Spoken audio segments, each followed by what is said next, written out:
नमस्कार, न्यूज 18 मध्य प्रदेश छत्तीसगढ़ देख रहे हैं आप और आपको इस वक्त सीधे जगदलपुर लिए चलते हैं जहां बीजेपी की बड़ी आम सभा हो रही और जेपी नड्डा बीजेपी के राष्ट्रीय अध्यक्ष जगदलपुर पहुंचे हैं।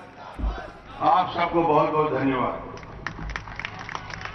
बहुत बहुत धन्यवाद माननीय डॉक्टर रमन सिंह जी का। बहुत बहुत जोरदार तालियों के साथ माननीय डॉक्टर रमन सिंह जी का धन्यवाद ज्ञापित करें। अब मैं हमारे पूरे विश्व के सबसे बड़े राजनीतिक दल भारतीय जनता पार्टी के राष्ट्रीय अध्यक्ष माननीय श्री जगत प्रकाश नड्डा जी से आग्रह करूंगा कि और मंच को, हमारे मंच में जितने भी हमारे बस्तर के भाई बंधु हैं उनको संबोधित करने का कष्ट करेंगे। माननीय जगत प्रकाश नड्डा जी जब स्वास्थ्य मंत्री थे तब उन्होंने हमारे बस्तर की नब्ज को पहचाना था। आयुष्मान भारत योजना की शुरुआत जांगला में माननीय जगत प्रकाश नड्डा जी ने किया। प्रधानमंत्री स्वास्थ्य सेवा योजना की शुरुआत 216 करोड़ की लागत की राशि की सौगात यहाँ पर दी। मैं उनका स्वागत करता हूँ। भारत माता की, भारत माता की। भारतीय जनता पार्टी जिंदाबाद, भारतीय जनता पार्टी जिंदाबाद। नड्डा जी का स्वागत है, नड्डा जी का स्वागत है, आज के नड्डा जी का स्वागत है।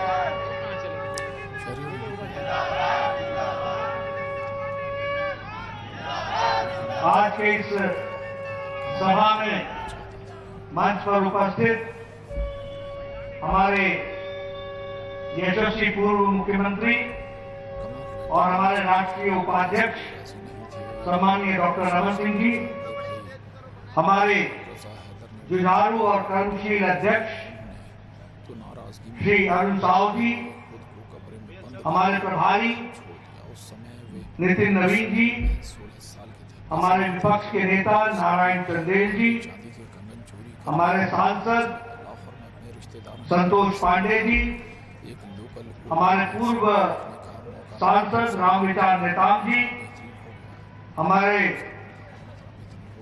अनुसूचित जनजाति के राष्ट्रीय कोषाध्यक्ष दिनेश कश्यप जी, प्रदेश महामंत्री केदार कश्यप जी, के शर्मा जी, बहन लता सिंधी जी, महेश डागरा जी, ओपी चौधरी जी, किरण देव जी, मोतीलाल साहू जी, संतोष बाफना जी, श्रीनिवास मद्दी जी, कमलचंद भनदेव जी, वेदवती कश्यप जी, ओजस्वी मंडावी जी, सुभाष राव जी, सुभाऊ कश्यप जी, सम्मानित मंच और यहाँ इतनी बड़ी संख्या में एकत्र आए देवी और सज्जनों, मेरे युवा साथी और मीडिया के मेरे साथी, प्रिंट मीडिया, इलेक्ट्रॉनिक मीडिया के मेरे साथी, मुझे आज जगदलपुर में आने का मौका मिला। कल तक बहुत मन में उमंग थी कि आप लोगों के दर्शन होंगे, लेकिन कल रात जो घटना घटी उसने दिल को दहला दिया, मन दुखी हुआ, मन द्रवित हुआ और मैंने कहा कि मैं जाऊंगा तो जरूर, लेकिन जो कल रात घटना घटी है वहां भी मैं जाऊंगा और उनके परिवार के लोगों से मिलूंगा और उनको कहूंगा कि ये आपका बेटा, आपका भाई, ये अकेला नहीं है इस लड़ाई में। 18 करोड़ की पार्टी उनके साथ खड़ी है और हम पूरी ताकत के साथ ऐसे नक्सली हमलों का एक बार नहीं अनेकों बार जवाब देंगे और प्रजातांत्रिक तरीके से विचार को आगे बढ़ाने का काम करेंगे। मैं जब यहां आया हूं तो आप सबको जय जोहार तो कहता ही हूं, जय जोहार। साथ ही साथ माता दंतेश्वरी को भी नमन करते हुए अपनी बात को प्रारंभ करता हूं। आज बढ़ाने का काम करेंगे। मैं जब यहां आया हूं तो आप सबको जय जोहार तो कहता ही हूं, जय जोहार। साथ ही साथ माता दंतेश्वरी को भी नमन करते हुए अपनी बात को प्रारंभ करता हूं। आज पंडित दीनदयाल उपाध्याय जी का भी बलिदान दिवस है। हम सब लोग जानते हैं कि पंडित दीनदयाल उपाध्याय जी ने सर्वजन हिताय सर्वजन सुखाय, सबका हित हो सब सुखी रहे, इस मंत्र को लेकर एक दृष्टि दी थी, एक दिशा दी थी। समाज के अंतिम पायदान पर खड़ा व्यक्ति, उसकी मदद होनी चाहिए, उसको ताकत देनी चाहिए। उन्होंने कहा था कि अंत्योदय के दृष्टि से हम काम करेंगे, और मुझे खुशी है आज कि हमारे यशस्वी प्रधानमंत्री मोदी जी इसी मंत्र को लेकर चले हैं, और उस मंत्र का सार है सबका साथ, सबका विकास, सबका विश्वास और सबका प्रयास। इसी मंत्र को लेकर जब हम पंडित दीनदयाल उपाध्याय जी को याद करते हैं तो हम कह सकते हैं कि उनके विचार आज भी उतने ही प्रासंगिक हैं जब वे शब्द उनके मुंह से निकले होंगे उस समय जितने प्रासंगिक थे उतने ही प्रासंगिक आज भी हैं। उन्होंने हम लोगों को दिशा दी थी, दृष्टि दी थी, और उस दृष्टि को लेकर के समाज कल्याण में हम सब लोग लगे। मुझे बहुत दुख भी हुआ जब मैंने सुना, और मैंने पहले भी कहा कि सागर साहू की जब खबर सुनी तो मन द्रवित हुआ। मुझे दुख हुआ जब 6 फरवरी को हमारे मंडल बीजापुर के अध्यक्ष नीलकांत काकेन को जिस तरीके से बर्बरता से उनको पर अटैक हुआ, वह भी निंदनीय भी है और दुख देने वाला भी है। और उसी तरीके से हमारे बुद्धराम करतम जी को जिस विशेष परिस्थिति में उनकी लाश मिली, संदिग्ध हालत में मिली, यह बहुत से प्रश्न खड़े करता है। मैं यहां अभी डॉक्टर रमन सिंह जी, भूपेश बघेल की सरकार के बारे में बहुत कुछ कह रहे थे, लेकिन मैं एक प्रश्न खड़ा करना चाहता हूं। क्या यह सच्चाई नहीं है कि जब से भूपेश बघेल की सरकार आई है नक्सली हमले बढ़े हैं? क्या यह सच्चाई नहीं है? क्या यह सच्चाई नहीं है? बढ़े कि नहीं बढ़े? बढ़े कि नहीं बढ़े? यह इनके प्रशासन के बारे में दर्शाता है। और इसलिए हम ये कह सकते हैं कि जब डॉक्टर रमन सिंह जी की सरकार थी तो सुख शांति चैन था, लॉ एंड ऑर्डर था, सब लोगों को जीने का हक था, सब लोगों के विकास के लिए काम हो रहा था। एक भाई,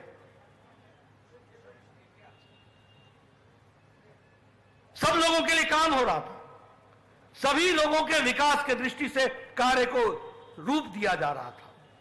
लेकिन आज जब मैं देखता हूं, अभी अभी हमारे रमन सिंह जी कह रहे थे कि छलावा हुआ है, छल हुआ है।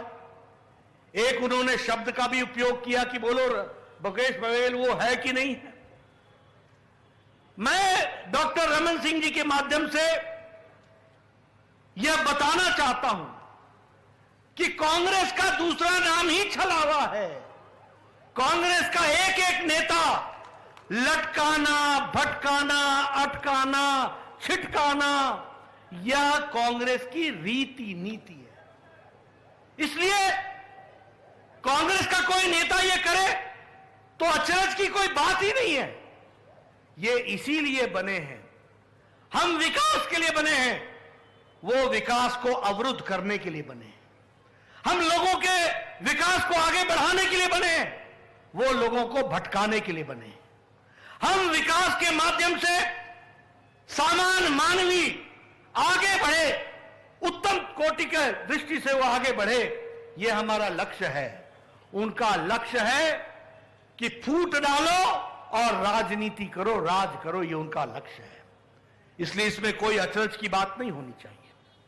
लेकिन हां, जब हम यहां आए हैं तो जैसा अरुण साहू जी कह रहे थे, हम गर्व के साथ और गौरव के साथ कह सकते हैं कि छत्तीसगढ़ तब बना जब भारत रत्न अटल बिहारी वाजपेयी हमारे प्रधानमंत्री बने। यह हम गौरव के साथ कह सकते हैं।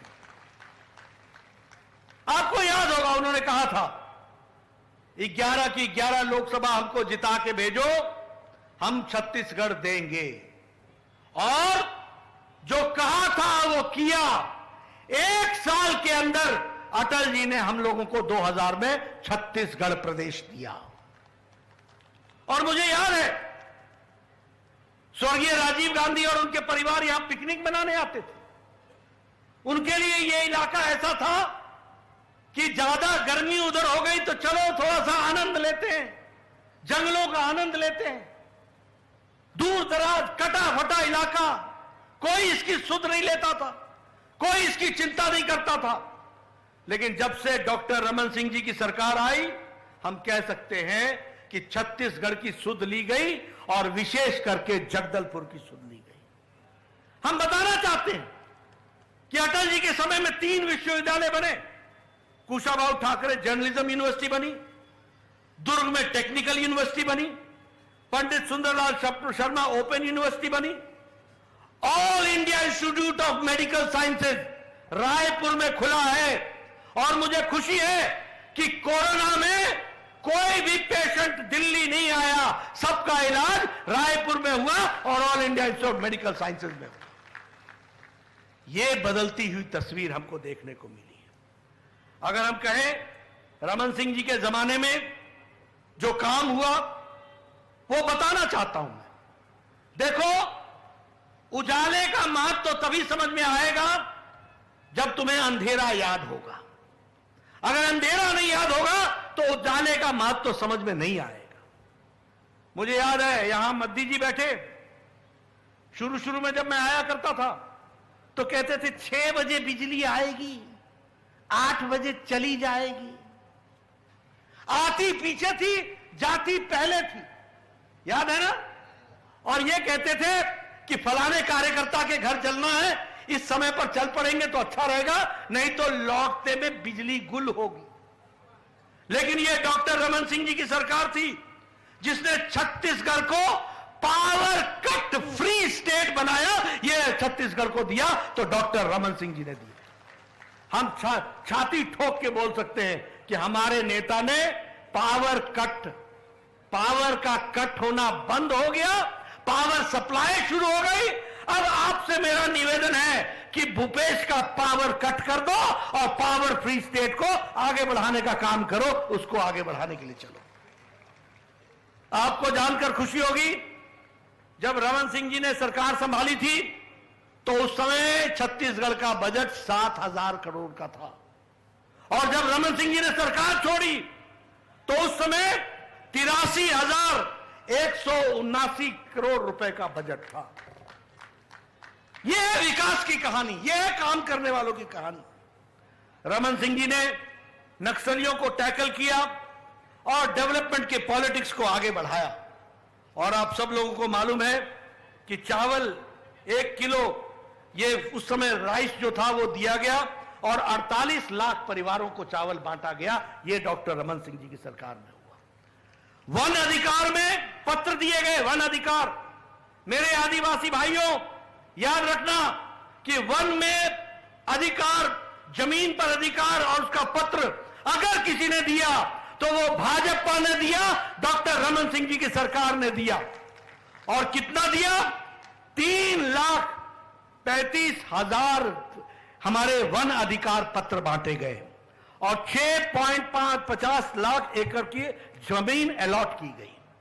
और उसी तरीके से यहां ओपी चौधरी जी बैठे, मुझे याद है मैं रमन सिंह जी के साथ आया था दंतेवाड़ा में, वहां स्कूल खोला गया था।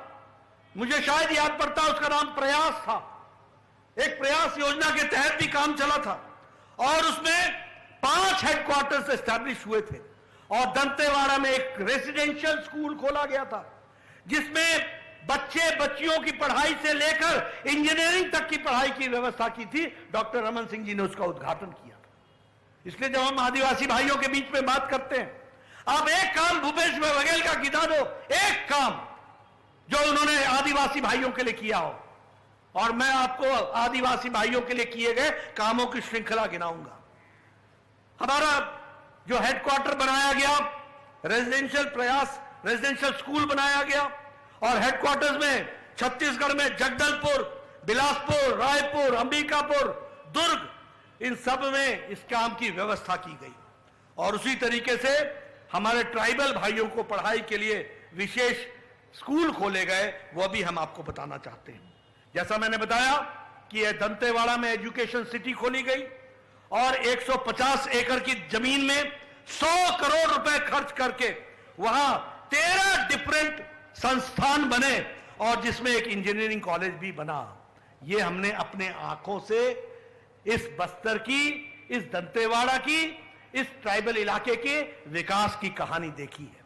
और मुझे खुशी है कि मैं ये कह सकता हूं कि जब मोदी जी ने मुझे स्वास्थ्य मंत्री बनाया तो 2017 में बलिराम कश्यप मेडिकल कॉलेज खोलने का मौका भी हमको मिला और वह भी खोला गया। मैं ये कह सकता हूं गौरव से कि जब मोदी जी ने मुझे स्वास्थ्य मंत्री बनाया, उनका आशीर्वाद मिला, और मोदी जी का आशीर्वाद मिलने के कारण उन्होंने कहा कि हर जिले में मेडिकल कॉलेज खुलना चाहिए, तो उस समय मेडिकल कॉलेज भी दिया और सुपर स्पेशलिटी ब्लॉक के लिए 200 करोड़ रुपए अलग से जगदलपुर को दिए गए। यह विकास की कहानी है। और उसी तरीके से 3252 हॉस्टल्स ट्राइबल डोमिनेटेड एरिया में बनाया गया ताकि हमारे आदिवासी भाई पढ़ सकें। हमारे हर टेक्निकल एजुकेशन लेने वाले व्यक्ति को लैपटॉप दिया गया। संचार क्रांति योजना के तहत 2 लाख हमारे लोगों को मोबाइल फोन बांटे गए और जिनकी सालाना आमदनी 2 लाख से नीचे थी उनको मोबाइल फोन दिया गया। एक संचार क्रांति लाने का काम हुआ है। मित्रों, मैं ये ट्राइबल इलाके की आदिवासी भाइयों की चर्चा तो कर ही रहा था, लेकिन यहां इस बात को भी मैं चर्चा करना चाहूंगा कि आज इस बार के राष्ट्रपति अभिभाषण को पढ़ने का मौका किसी और को नहीं, आजाद भारत में पहली बार महिला, आदिवासी महिला को महामहिम राष्ट्रपति द्रौपदी मुर्मू को मिला। मैं आदिवासी भाई बहनों से निवेदन करूंगा कि आप जरूर उनका भाषण सुनिए। आपको गौरवान्वित महसूस होगा कि मोदी जी के राज में भारत कहां चल पड़ा है, किस तरीके से आगे बढ़ पड़ा है कि एक आदिवासी महिला प्रथम नागरिक होकर के 140 करोड़ की देश को अपना भाषण से, संभाषण से, अभिभाषण से वह मार्गदर्शन कर रही हैं। यह परिस्थिति आई है तो यह मोदी जी के राज में आया है, इसको भी हमको समझना होगा। आज मोदी जी की सरकार में 8 ट्राइबल मिनिस्टर हैं। ट्राइबल, आज मोदी जी के राज में 3 गवर्नर हमारे आदिवासी भाई बहन, यह है आदिवासियों के लिए काम किया गया। और अगर मैं देश की बात करूं, मित्रों, आपको गौरव होना चाहिए, आपको गर्व होना चाहिए कि जब अमेरिका का ग्रोथ रेट लड़खड़ा रहा है, जब फ्रांस का ग्रोथ रेट लड़खड़ा रहा है, विकास रुक गया है, जब जर्मनी का, यूरोप का विकास रुक गया है, इस विपरीत परिस्थिति में मोदी जी ने कोरोना से भी लड़ाई लड़ी, यूक्रेन युद्ध के भी सप्लाई चेन की समस्या देखी, लेकिन भारत आज 6.1% से ग्रोथ रेट को बना करके आगे बढ़ रहा है। एक मजबूत भारत चल रहा है। मैं आपके साथ शेयर करना चाहता हूं, जिस ब्रिटानिया ने, जिस ब्रिटेन ने हमको 200 साल राज किया, 200 साल, आज मोदी जी के नेतृत्व में भारत जो 10वें नंबर की अर्थव्यवस्था थी, वो आज मोदी जी के राज में ब्रिटानिया को पछाड़कर, अंग्रेजों को पछाड़कर 5वीं नंबर की अर्थव्यवस्था बन गई है। यह भी हमको याद रखना होगा। आपको जानकर खुशी होगी कि दवाई बनाने में आज भारत दुनिया की फार्मेसी बन गया। दुनिया की फार्मेसी, सबसे कारगर दवाई और सबसे सस्ती दवाई भारत बना रहा है, और दवाई बनाने में दूसरे नंबर पर भारत खड़ा हो गया। जब मोदी जी आए थे 2014 में तो 92% मोबाइल बाहर से आता था, 92% मोबाइल। आज भारत 97% मोबाइल भारत बना रहा है, दूसरे नंबर का मोबाइल बनाने वाला हो गया। और अब आपके पास, किसी के पास नया एप्पल हो, एप्पल मोबाइल, तो जरा उसको खोल के देखना, उसमें लिखा हुआ है मेड इन इंडिया। आप लोग बचपन में सुनते थे जापानी गाड़ी, जापानी गाड़ी, टोयोटा, टोयोटा, डैटसन, डैटसन। आपको जानकर खुशी होगी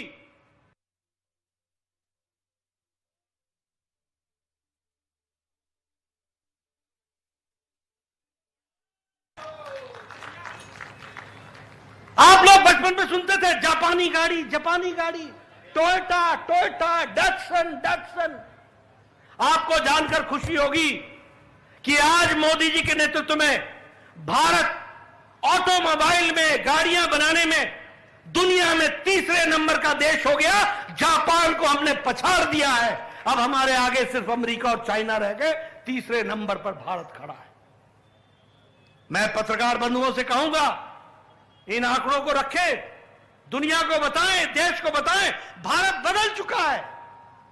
अब वो भारत नहीं है जो भ्रष्टाचार के नाम से जाना जाता था, जो 2G, 3G, 4G, अब ये 5G वाला जाना जाता है, और ये जीजाजी वाला भी नहीं जाना जाता, अब ये विकास वाला जाना जाता है।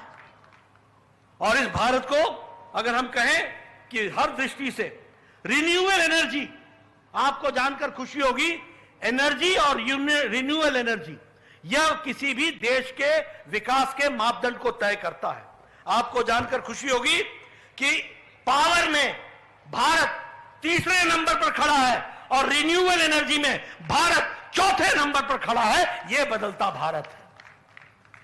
और इसलिए मैं कांग्रेसी भाइयों को बोलता हूं, भैया तुमको मैं नजरें तो दे दूंगा, दृष्टि नहीं दे पाऊंगा। दृष्टि तो तुमको लानी पड़ेगी। जिसने देखना ही नहीं तय किया है उसको क्या बोलूंगा मैं, कैसे बोलूंगा? अब मैं पूर्व में स्वास्थ्य मंत्री रहा हूं, देश का भी और प्रदेश का भी। मुझे खुशी है, मैं आपसे शेयर करना चाहता हूं यह भारत कैसा था और आज भारत कैसा है। इस देश में ट्यूबरक्लोसिस, टीबी की दवा को भारत में आने में 25 साल लगे। इस देश में चेचक की दवा को आने में भारत में 28 साल लगे। इस देश में पल्स पोलियो की 2 बूंद की दवा, ताकि पोलियो ना हो और नेशनल प्रोग्राम बने, उसको इस देश में नेशनल प्रोग्राम बनने में 30 साल लगे, 3 दशक लगे। इस देश में जापानी बुखार की दवा को आने में 100 साल लगे, 100 साल, 100 इयर्स। 1906 में जापान में दवाई आ गई थी, और 2006 में जब योगी जी सांसद बने तो गोरखपुर में पहली बार जापानी बुखार की दवा पहुंची। 100 इयर्स। लेकिन कोरोना 2020 की जनवरी में, 20 जनवरी को पहला केस हुआ था, और मोदी जी ने अप्रैल 20 को एक टास्क फोर्स बैठाया था, हमारे साइंटिस्टों को आर्थिक मदद दी थी और प्रोत्साहन दिया था, और कहा था कि आप वैक्सीन बनाओ। और मुझे खुशी है कि मोदी जी के राज में 9 महीने के अंदर एक नहीं 2 भारत की बनी वैक्सीन मिली, और वो हम लोगों को लगी। आपको याद है उस समय कांग्रेसी नेता क्या बोलते थे? आपको याद है भूपेश बघेल क्या बोलते थे? याद है भूपेश बघेल क्या बोलते थे? मत लगाओ, मत लगाओ, इसकी टेस्टिंग नहीं हुई है। बोलते थे कि नहीं बोलते थे? बोलते थे कि नहीं बोलते थे? और अपने से चुपके चुपके जाके लगा लिया। फिर बोलते थे मोदी टीका है, मोदी टीका है। मुझे मिले, मैंने कहा कैसा लगा मोदी टीका? ये नेता है, लोगों को गुमराह करते हैं और खुद टीका लगाते हैं। लेकिन मुझे खुशी है आज आप लोग बैठे हैं, आप लोगों ने किसी ने भी मास्क नहीं पहना है, सब नजदीक नजदीक बैठे हैं। ये मोदी जी का 220 करोड़ डबल डोज, साथ में बूस्टर डोज का जो सुरक्षा कवच आपको पहनाया है, उसके कारण से हुआ। आज मुझे खुशी है, यूक्रेन का वॉर हुआ, कभी सुना कि कोई प्रधानमंत्री ने युद्ध रुकवाया हो? मुझे यहां की संख्या नहीं मालूम, लेकिन 32,000 विद्यार्थी थे। यहां कितने थे? यहां से कितने थे? 1200 विद्यार्थी छत्तीसगढ़ से थे, यूक्रेन में पढ़ रहे थे। मोदी जी ने एक तरफ पुतिन से बातचीत की, एक समय में जेलेंस्की से बातचीत की, युद्ध रुकवाया और 32,000 बच्चे सुरक्षित भारत वापस पहुंचाया, घरों तक पहुंचाया, ये करके दिया। इसलिए मित्रों, हम ये कह सकते हैं कि विकास के दृष्टि से हो, चाहे देश को आवाज देने की बात हो, देश को ताकत देने की बात हो, बदलते भारत की तस्वीर हो, मोदी जी के नेतृत्व में हुआ है और उसको आगे हमने बढ़ाया है। इस बार के बजट की अगर मैं बात करूं तो 15,000 करोड़ रुपए कमजोर जनजाति समूह के विकास के लिए रखा है। इस बार के अहम बजट की बातचीत करें तो एकलव्य विद्यालय में पढ़ाने वाले टीचरों के लिए 38,800 टीचरों की बजट में प्रावधान किया गया है, ताकि ट्राइबल का बच्चा पढ़ने से वंचित न रहे। अगर मैं बात करूं तो 740 एकलव्य विद्यालय खोले जाएंगे, जिसमें से 73 विद्यालय छत्तीसगढ़ के ट्राइबल इलाके में खोले जाएंगे। यह भी हमको ध्यान में रखना चाहिए। और उसी तरीके से हमारा जो डेवलपमेंट एक्शन प्लान है, उसमें 1,18,000 करोड़ रुपए 2023-24 में एक साल के अंदर खर्च होगा। और इसी तरीके से देखा जाए तो रेलवेज में कभी सोचा था कि रेल होगी, कभी सुना था कि रेल लाइन पहुंचेगी? आज कांग्रेस के जमाने में छत्तीसगढ़ का रेल का बजट 311 करोड़ था, आज रेल का बजट 6,008 करोड़ रुपए है, जो एक साल में खर्च होगा। एक साल में खर्च होने का 6,008 करोड़ रुपए। और अगर मैंने जैसा कहा कि अमृत के दृष्टि से देखा जाए, अमृत मिशन की दृष्टि से देखा जाए, स्मार्ट सिटी की दृष्टि से देखा जाए, तो अंबिकापुर, भिलाई, बिलासपुर, दुर्ग, जगदलपुर, कोरबा, रायगढ़, रायपुर, राजनांदगांव, इन सबको अमृत से जोड़ा गया है और विकास की दृष्टि से आगे बढ़ाया गया है। मैंने आपको पहले ही बता दिया कि यहां गवर्नमेंट मेडिकल कॉलेज खोलने का मौका हम लोगों को मिला।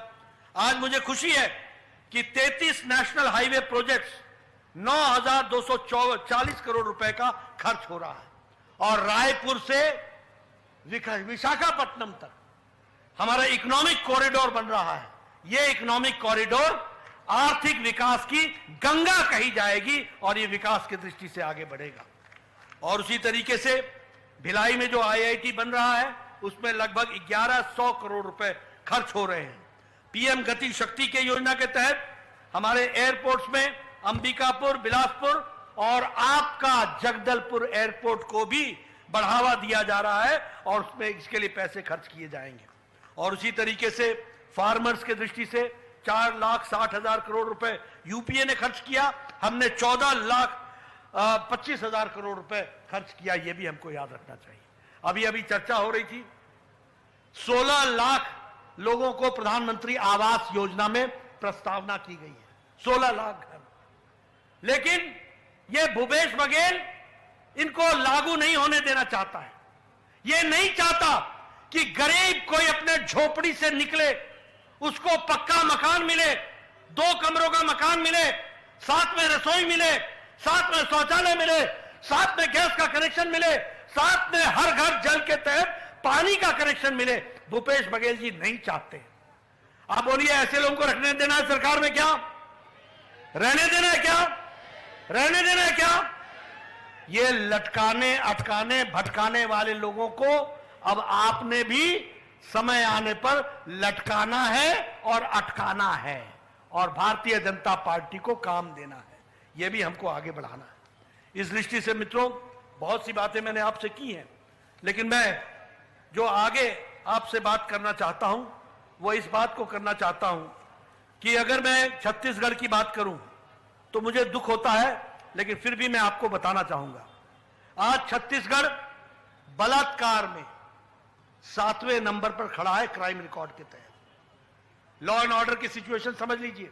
और पत्रकार मेरी बात को नोट कर लें कि Chhattisgarh national crime record bureau के तहत बलात्कार में 7वीं पोजीशन पर खड़ा है, डकैती में 5वीं नंबर पर खड़ा है और फिरौती में 4थी नंबर पर खड़ा है और सुसाइड में दूसरी नंबर पर खड़ा है, और नारकोटिक्स में केसेस में ये दूसरे नंबर पर खड़ा है, मर्डर में तीसरे नंबर पर खड़ा है। और आपने देखा ही कि कल घटनाएं घटी हैं। मैं आपसे निवेदन करना चाहूंगा, ये भ्रष्ट सरकार और जो जल जीवन मिशन की दृष्टि से आपको जानकर ताजुब होगा, उधर मोदी जी पैसा दे रहे, वो कोशिश कर रहे, 3 करोड़ 7 लाख मकान आवास योजना में बन गए, 10 करोड़ लोगों को हम जल जीवन मिशन में पानी का कनेक्शन पहुंचाने में सफल हुए। वहीं जल जीवन मिशन में छत्तीसगढ़ 31वें नंबर पर खड़ा है। मोदी जी का पैसा खड़ा है और इधर बघेल खड़ा है बीच में रोड़ा देखने के लिए। बोलो ऐसे ऐसे ऐसे लोगों को रहने देना है क्या? जो विकास में गतिरोध करे, ऐसे लोगों को रहने देना है क्या? माताएं बहनें, आप नहीं चाहती कि आपके घर में पानी का कनेक्शन आए? आप चाहती है ना? आप चाहती है ना? आप चाहते हैं ना? अगर चाहते हैं तो बघेल को आराम दो और भारतीय जनता पार्टी को काम दो और विकास के साथ आगे बढ़ो। इस बात को मैं कहना चाहता हूं। मित्रों, मैं जानता हूं इतनी धूप में आप सब आए हैं, इतनी धूप में बैठे रहना, गर्मी में एक तरीके से आप भी बिल्कुल प्रहरी के रूप में डटे हुए हैं और आपने मेरी बात बहुत शांतिपूर्ण ढंग से सुनी है। मैं आपको एक संदेश देना चाहता हूं, जाइए गांव गांव लोगों को बताइए कि हमारा हित भारतीय जनता पार्टी के साथ है, हमारा हित कमल के निशान के साथ है, छत्तीसगढ़ का हित कमल के निशान के साथ है, किसान का हित कमल के निशान के साथ है, युवाओं को उनकी आकांक्षाओं को उड़ान देने वाला हित कमल के साथ है, हमारी महिलाओं को सशक्तिकरण करने का हित कमल के पास है। अगर हम किसानों को ताकत देने का किसी के पास है तो वह हित भारतीय जनता पार्टी रख सकती है। इसलिए गांव गांव में लोगों को बताइए। और एक बात और कह दूं, नक्सलियों से लड़ने का भी दम और ताकत भारतीय जनता पार्टी के पास है। यह विचारों की लड़ाई है और इसलिए मैं आपसे निवेदन करने आया हूं, पूरी ताकत से लगिए, गांव गांव हमारा संदेश पहुंचाइए। मोदी जी के नेतृत्व में देश आगे बढ़ रहा है, हमारा छत्तीसगढ़ भी आगे बढ़ेगा, जगदलपुर भी आगे बढ़ेगा, सड़कें बनेंगी, सड़कें चौड़ी होंगी और विकास की एक नई कहानी लिखी जाएगी। बहुत बहुत धन्यवाद। जय भारत, जय छत्तीसगढ़। हमारे राष्ट्रीय अध्यक्ष, दुनिया की सबसे बड़ी पार्टी के राष्ट्रीय अध्यक्ष आदरणीय नड्डा जी ने हम सबको संबोधित किया है। अजय मंडावी जी, जिसको मोदी जी ने इस बार बस्तर की धरती से काष्ठ कला के लिए पद्मश्री प्रदान